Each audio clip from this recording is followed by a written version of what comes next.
point in the cultivation facilities, that's where we are at, is just finalizing the rubric and the merit system for. And once we get to that, we'll be through with the rules and regulations on that. Right. So,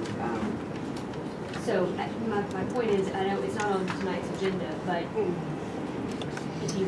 well, it doesn't, we can move on, it doesn't have to be. I know, but starting it, you may want to think about waiting a week to have another meeting. I mean, by next week, we're at, what, the 17th?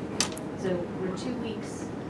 If we just keep it to Tuesday, that's not going to get done by the 23rd.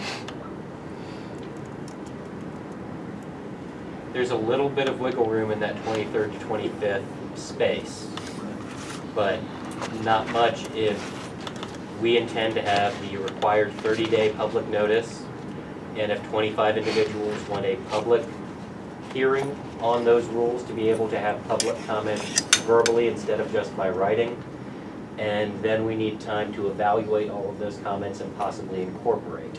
All of that has to be accomplished by March 9th, while at the same time, the Joint Budget Committee Rules and Regs Subcommittee gets a copy of these for that same 30-day notice to approve them.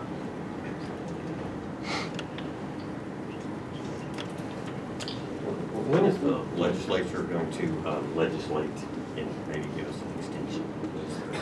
I mean, what's there is a bill filed. HB 1026 is filed. It is assigned to the House Rules Committee.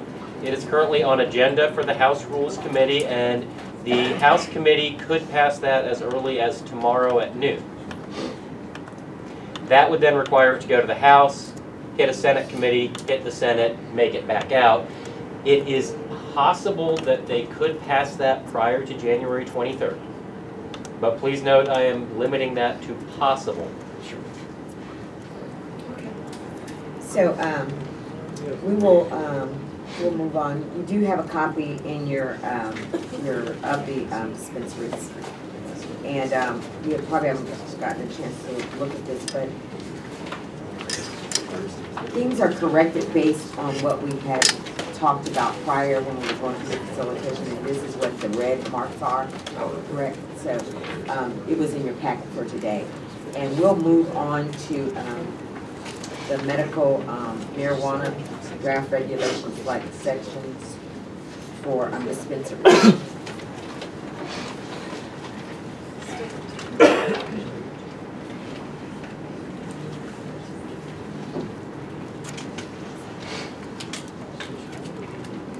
So, section 1, license required, and this is for dispensaries.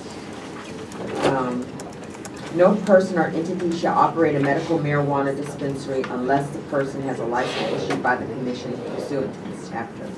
And each license for dispensary shall specify the name of the individual who holds a license, the address of the individual who holds a license, the effective date of the license, and the address of the licensed facility.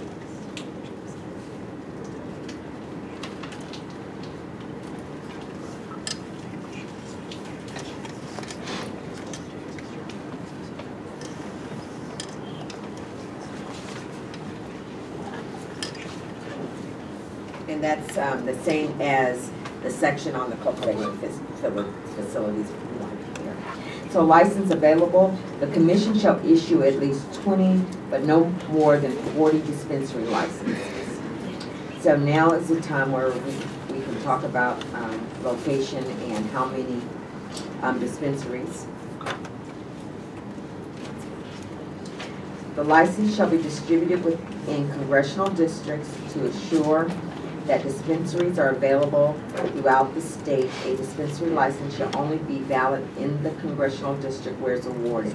So you had a map of the congressional districts, and Commissioner Story had talked about this initially when he brought up distribution. But you should have a map of the congressional districts that we provided to you. There are 4 congressional districts, and there is that, and then the other one is public health regions is 5, and that's the That's congressional? Okay. For congressional district based on population. C, it should be within the commission's discretion to make licenses available.